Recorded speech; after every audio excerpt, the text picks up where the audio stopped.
Stuff here. I'm at North Collier Regional Park. Cindy's here. Elsa's in the back somewhere. My back is injured, so I can't join in today. So I'll sit here and pray for you not to fall 10 times. Yes. So I'm here with the one wheel. Took my Advil, and yeah, we're gonna ride around the park. And I have coffee. Good experiment.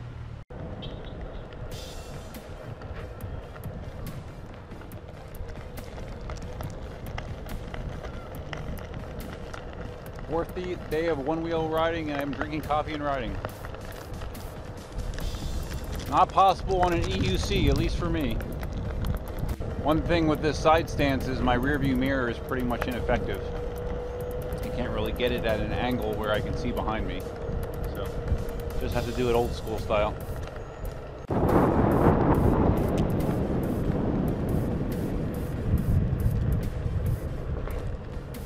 Oh, before I forget, tonight, July 8th at 8 p.m. Eastern, 5 p.m. Pacific, Marty and I are doing another live stream. So we got some good feedback from the last one. People seem to enjoy it. We're going to try to make sure that we get some more interaction with chat this time. And yeah, it should be a good time. So if you're around at that time, be sure to tune in. I really am looking forward to getting a fender.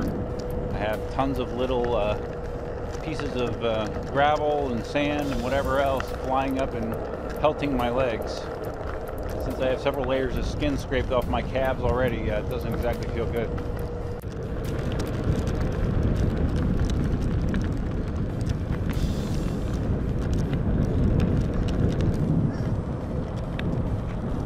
I honestly thought I was going to wake up this morning with my neck being like immobilized from that first fall that I took. Well, actually second fall. It was really sore. So, all right. So up here's a puddle. I'm going to try to get off. So keep reading that riding through puddles isn't a great thing.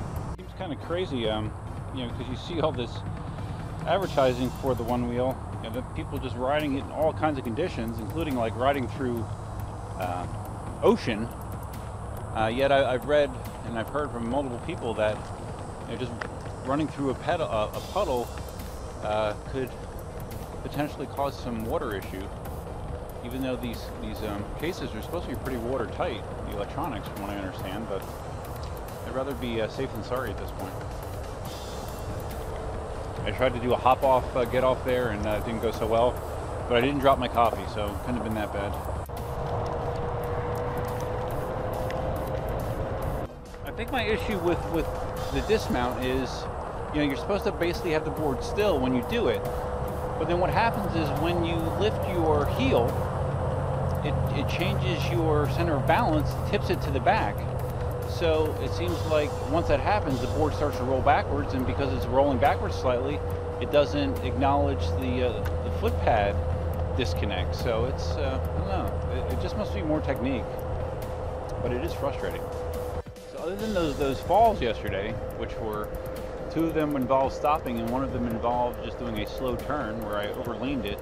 I thought the ride overall went really well. You know, I think for me to be able to do what I'm doing here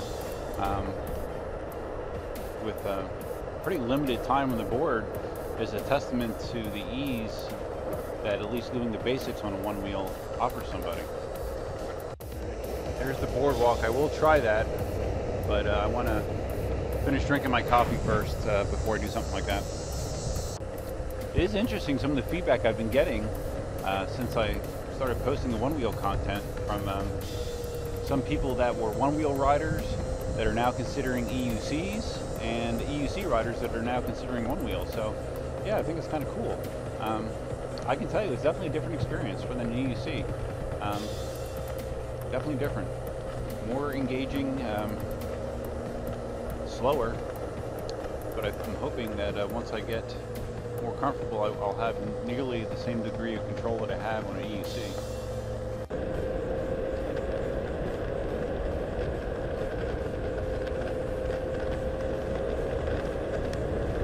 I am again riding in mission mode. I have not messed with any of the other modes. I'm not sure if that's a good or bad thing. Really feeling the seams in the sidewalk. I I assume the tire pressure is right around 20 psi, which is recommended. I guess I need to check it, but those seams were very clunky.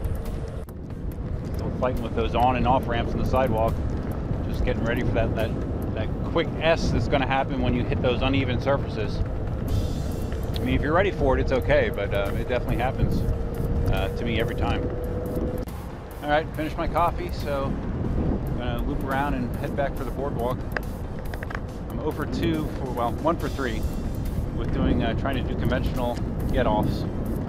I did a hop off twice, and my last try I just got one off, but yeah, still got some work to do as far as dismounting this sucker.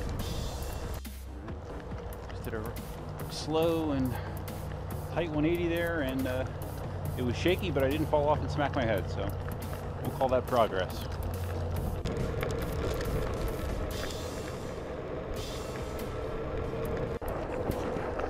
Should have worn my GPS so I have a gauge of speed, but if I were to estimate, I'm saying most of the time I'm probably going 10 to 12 miles an hour. Nothing obscene at all. All right, once again coming to the puddle, so let's once again see if we can do a proper stop on the board. Stop, get that toe up, and it did disengage. Okay, there we go. Shouldn't be that hard, but it is. If I was really comfortable, I would just swing out into the grass here and get back onto the pad or onto the pavement, but I'm not that comfortable or that confident yet. One thing I am confident about is mounting. I can do that probably 99 out of 100 times. Okay, since I don't have the coffee, I'm going to try to carry a little bit more speed on the path this time, but nothing crazy.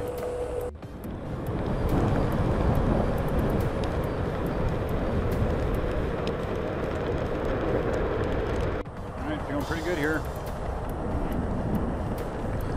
Feeling pretty darn good. Oh, did you guys see Colton's wrap-up video on the Z10? You know, it's a long video, like a half hour long, but he basically loves the wheel. Well, one thing I took out of it, because he kept letting air pressure out of the tire until it felt good to him. Because that's one thing I never touched when I had the Z10 was the air pressure, and it was pumped high, and I've never checked it, but I'm guessing it was probably damn close to 50 psi. Well, when he was shooting that video, he put a gauge on it to see exactly how much air he let out, and the tire was at 10 psi, which is basically flat. So I'm sure Ninebot would not recommend running it at that psi. I guess potentially the bead could maybe pop off the rim. I don't know. Maybe it's fine. I don't know. It does have a strong sidewall, so maybe it is fine. But yeah, 10 psi is pretty crazy. All right, coming up on the boardwalk. Again, when I was learning EUCs, this was a milestone, being able to maneuver this successfully. So,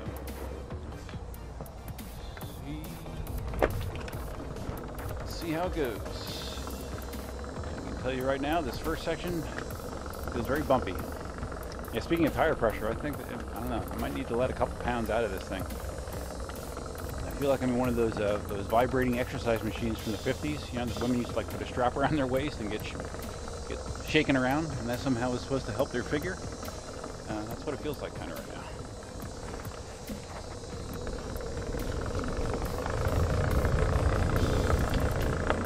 I can tell you for sure that Cindy would not like this sensation. Now when I get a little bit further up here, the boards are a little bit close together, there's less gap, so I can't talk. I would expect the vibration to be less.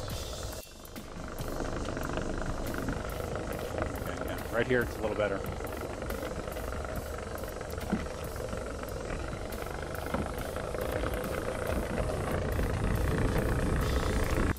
One nice thing about one wheel is you don't have the pedal sticking out. So basically, if your foot fits through, you're going to fit through. You don't have to worry about clipping something with pedals. It's not a bad thing with tight quarters like this.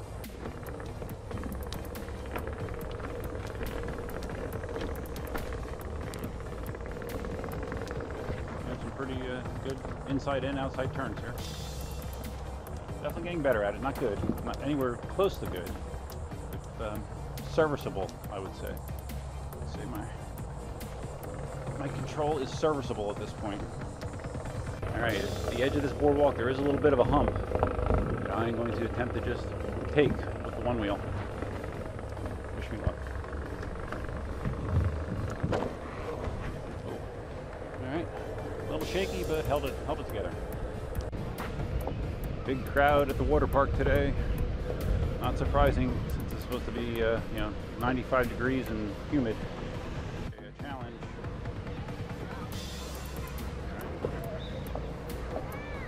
Right. Challenge number 1 passed.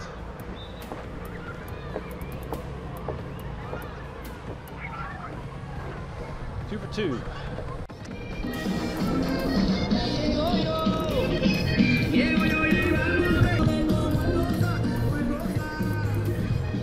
Alright, we're on the selfie stick. Just gonna do a little bit, maybe one more lap with the selfie stick. Oh, I made a 3D printed stand for the wheel, believe it or not. Here's a picture of it.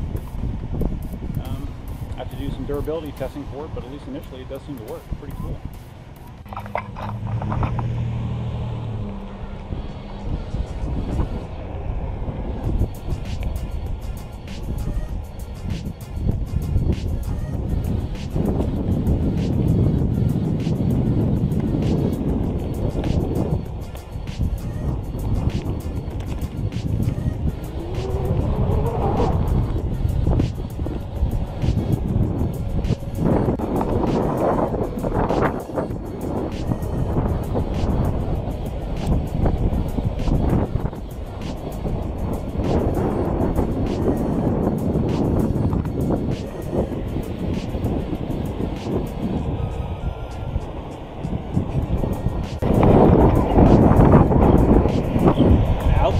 Lean on a big sloping curve is surprisingly fun and comfortable.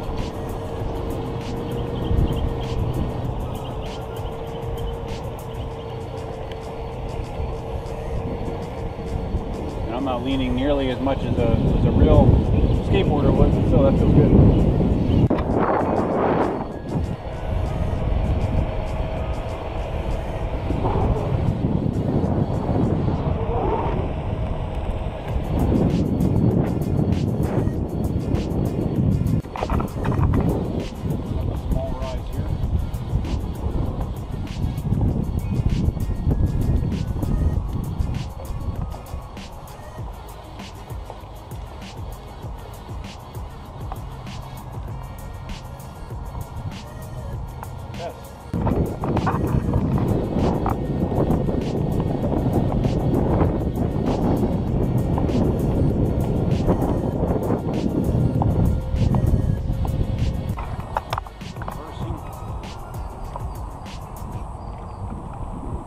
Reverse direction, just because I know I should practice this as well. You know, someone on the path in front of me, and I just don't feel stable enough going the opposite direction to feel safe around pedestrians. So we'll go back to good old Goofy Foot.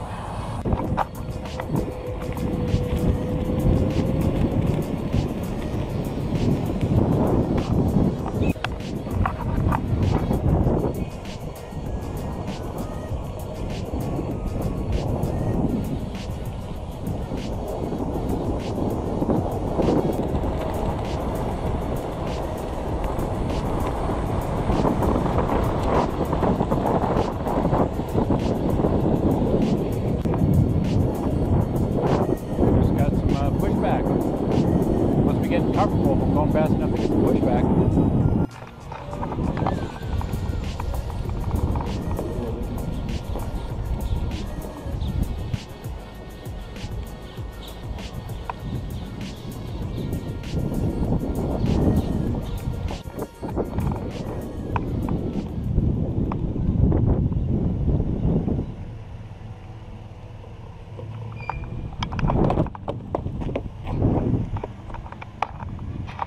Practice needed. All right, checking the app. 6.5 mile ride. Still have 73% battery life left. I'm curious how I see my top speed on the board. I guess I'll figure that out later. But anyways, yeah, that was fun. Didn't fall. Still have issues. Still have issues stopping, obviously. Getting off cleanly, but I'll get this figured out. From what I can tell on the ride, it looks like my... I'll have to look at it closely, but it looks like my top speed was about 15 miles an hour during that ride. So, yeah, good times. So if you found this video interesting, please give it a big thumbs up. If this is your first time on the channel, please consider subscribing. And that's all I got for you for now. Don't forget the live stream tonight with Marty, 8 o'clock Eastern, 5 o'clock Pacific. Just go to my YouTube channel around that time and you will find us. That's it for now. Until next time, Duffman out.